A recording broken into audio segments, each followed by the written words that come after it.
Welcome YouTube, Tony here again. Not doing so many movie reviews lately, as you might have noticed, but here's a little something I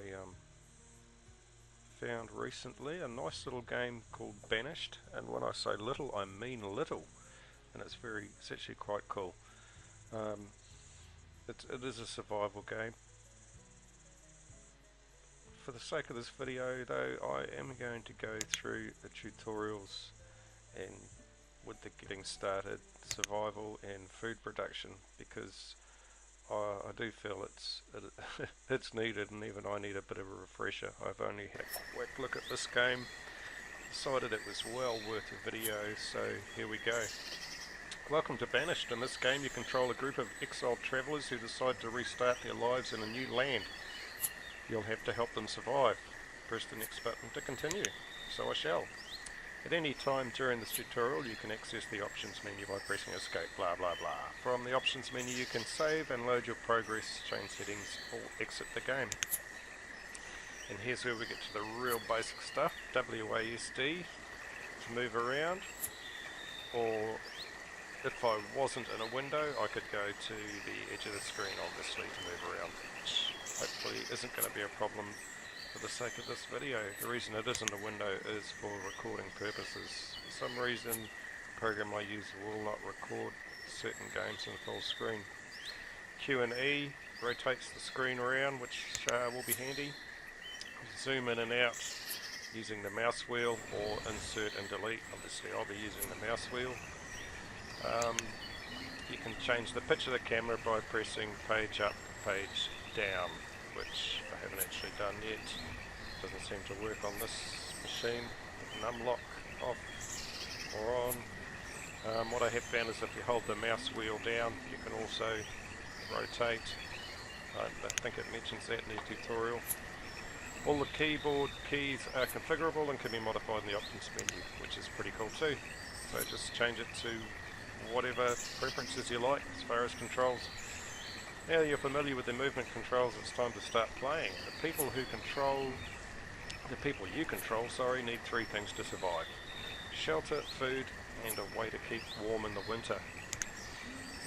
You might notice that some people have this icon floating above their heads, which they do. This means that the townsfolk don't have a place to live. Poor homeless little bastards, I suppose, could do with a home.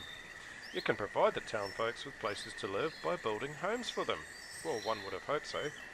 First select the housing menu on the toolbar. Down here, where this dirty stinking great yellow arrow is, showing us one wooden house.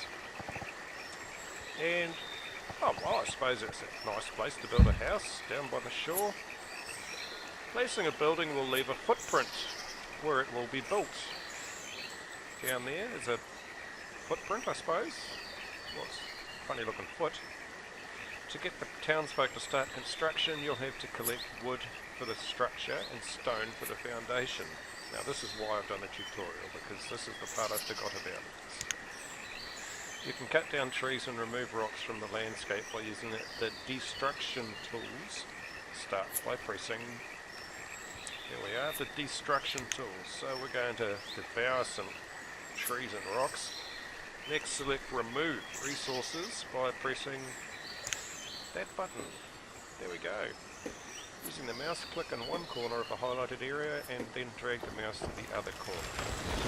So there's one corner there, and there's the other corner. The townsfolk will head to that area and start removing rocks and trees. While they are busy, you can place a stockpile where the citizens will store logs, stone, iron and firewood. Select the storage tools by pressing that button. So first of all we've had to go to the devouring trees. Now we're going to go to the storage. Let's select stockpile. So there's a stockpile, and here we can just click and drag where they've put a nice highlighted area. Townsfolk will move the harvested rocks and trees to the stockpile. Once there are materials in the stockpile, the people will move logs and stone to construction locations, like where the house was down there, I guess. There's already moved some over there. While any townsperson can cut down a tree or move materials from one place to another, some jobs require specialised workers. In the case of construction, you'll need to assign builders. So select tools by pressing that button. Let's select professions, and that one is assign jobs to citizens. And up here on the left we have, labourers, builders, farmers, herdsmen, gatherers, fishermen, hunters, etc. So we'll make a couple of builders. Builders can now begin construction of the house. Just one house isn't enough though, you'll need 3 more houses to give other families a place to live.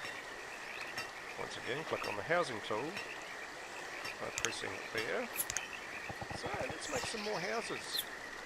T and R lets us rotate the houses. So this is demonstrating that. There's another one there. Okay. Sometimes it takes a while for people to do all the jobs that you've assigned. If you're in a hurry, you can change the speed the game runs at, which is very handy because otherwise it does take a long time for some of these things to happen. So let's flick it up. Press the fast forward button twice to increase the game speed to 5 times. Okay, there we are. So they're working at 5 times now, which might make this video not so long and tedious. But as you can see, the house is going up, the trees are coming down, the rocks are being gathered, and the resources are being shifted to where the houses are needed, and it's raining. It's pissing down, people. Oh, goodness me. And these little bastards are still working their asses off in the rain. Once all the houses are built, the tutorial will begin. I hope it doesn't take too much longer. We speed it up to 10. We'll speed it up even more. Oh, there's deforestation going on here. That's just about that whole area cleared. So then they'll all come over here and start putting these houses together. Which doesn't look like it's going to take terribly long at 10 times the normal game speed, but, you know, if we slow it right down, we could be here all fucking day. Let's speed it back up to 10. A little bit quicker than what it said there, but places to go, people to meet. Right, great, you've built houses for all of the townsfolk. That may have seemed like a lot of work for a few houses, but now you know how to build anything. To build any structure, place a building footprint. The citizen will clear the area and then collect enough resources to build the structure. As long as there are citizens assigned as builders, they'll take care of the rest. The people are going to need food, otherwise they'll starve, which makes sense I suppose. They can acquire food in a variety of ways. They can hunt, gather and fish, plant crops, grow orchards, I was going to say orchids, but that would be wrong, or raise livestock, as opposed to dead stock. If the people are close to starving to death, the hunger icon will appear above their heads. Now, I thought somewhere down here I saw someone that was going to starve to death, but then we don't know what thought do we?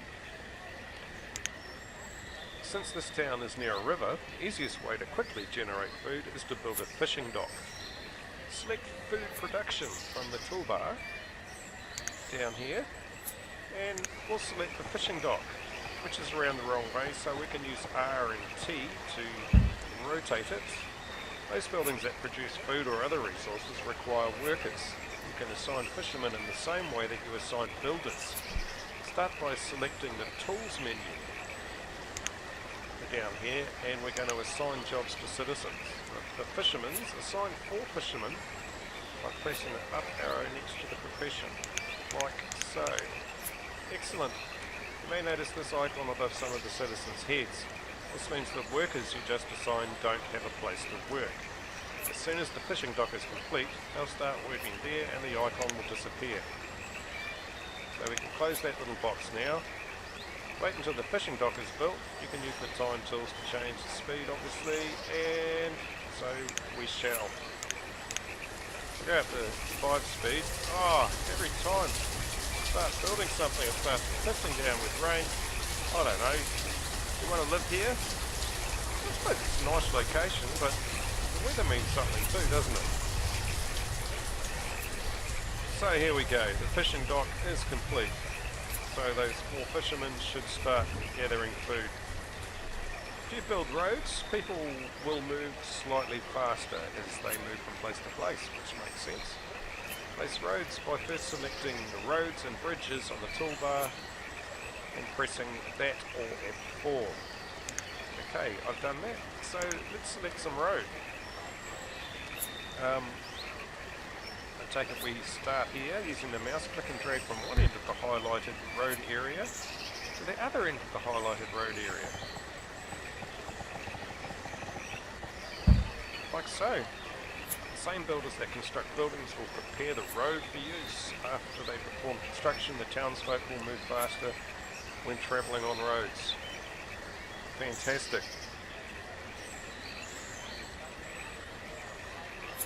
Let's turn this around so that we can get another view of what's going on.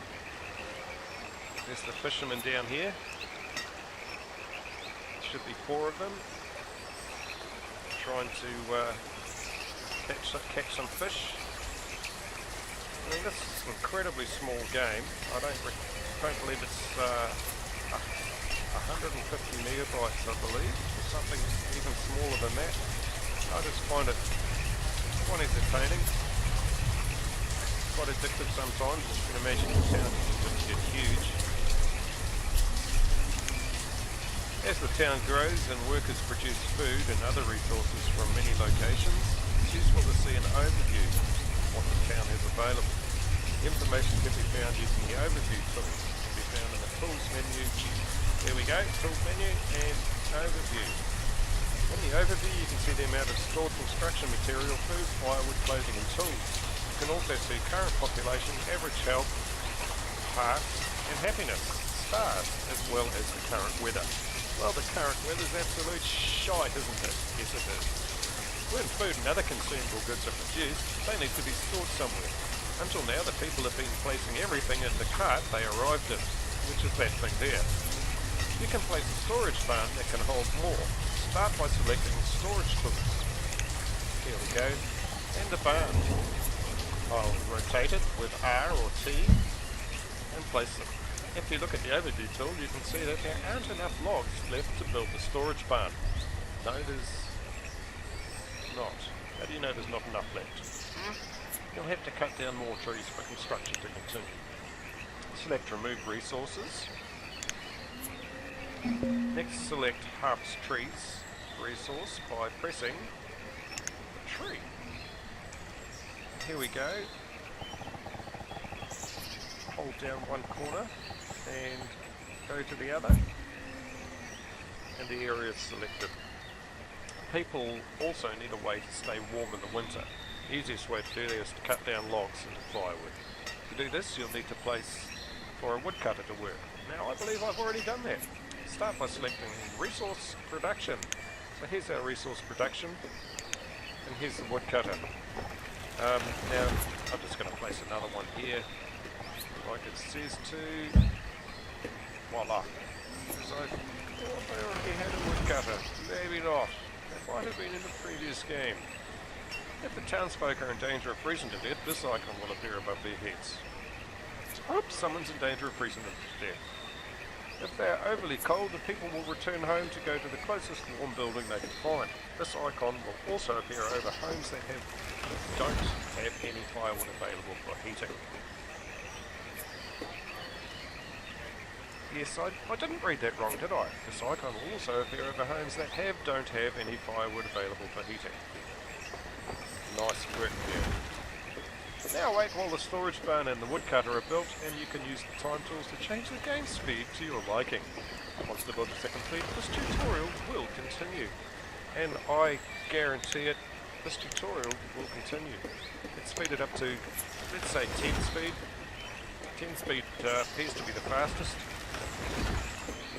I guess otherwise, really, what's the point of playing the game if you haven't got time to play it? And as predicted, the weather has rolled in.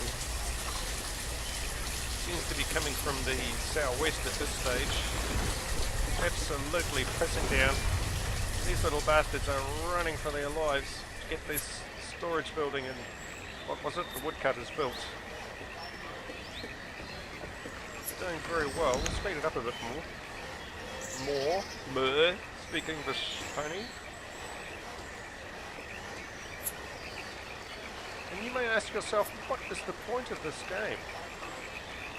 Well, it's the point of any game, really. I suppose you're sitting down trying to relax and enjoy some entertainment, aren't you? That is the point.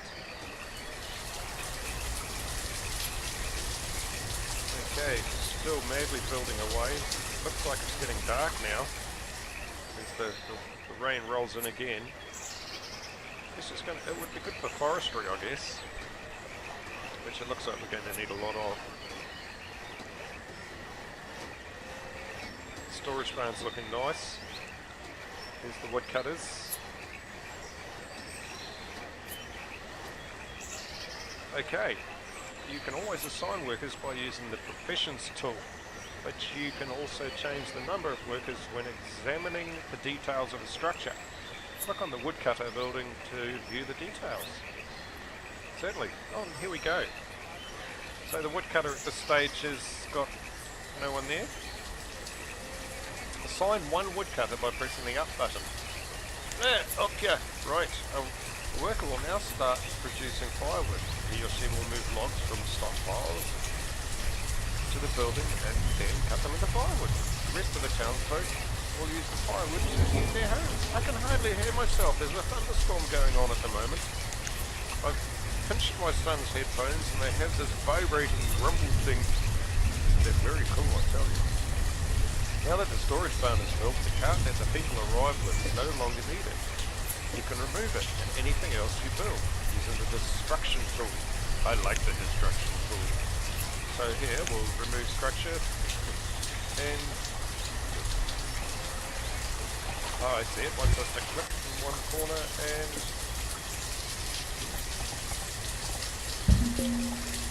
release in the other, like so. The workers will remove the inventory from the cart and then move it to the storage barn. And as usual we can use the time advancement or time speed setting to get them to do that just a little bit quicker if we're bored out of our tits. Which we shouldn't be. I think this is such a lovely little game. Banished. Wish I could tell you who made it, but I didn't put a lot of research into it. I'd rather just play it. With some maintenance and a little luck, a small town like this will survive for many years. The children will grow up, become workers, and have children of their own. New houses can be built, and the town can continue to expand. If at any point you need help with something in the game or a description of how a building or tool works, I know how a tool works, you can refer to the in-game help. Start by pressing that button, Tools and Reports, and there's the help. You can read some of the help reference or press next to play the next tutorial. It focuses on resource production and survival. Press quit to return to the main menu. Okay, well that is tutorial 1 of Banished. I think I might end this video here and do another one of tutorial 2, focusing on resource production, just before this gets too long. I hope you're enjoying this. It's not a terribly big game. If you want to go and find it yourself, obviously feel free, and I will see you in tutorial 2.